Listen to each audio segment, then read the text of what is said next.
Welcome to Penrose Learning, where we make understanding easy. You start by getting one clean data source. That's crucial because Appsheet reads structure, not design. Open a Google Sheet with headers and sample rows so Appsheet can infer types. Once done, sign into Appsheet, choose New App, and pick Start from your own data.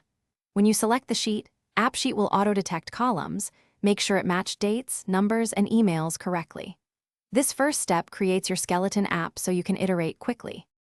Now you refine how users interact. Create views like Deck for browsing, Table for grids, and Form for input.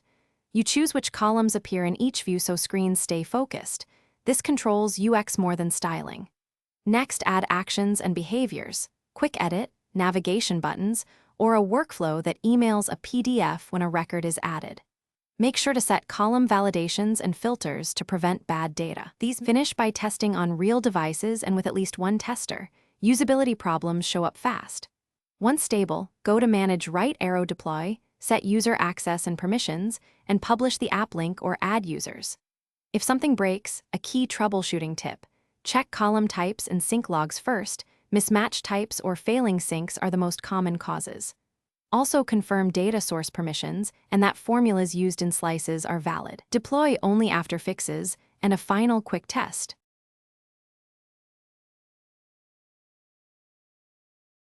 Thanks for watching. If this was helpful, leave a like and consider subscribing. See you next time.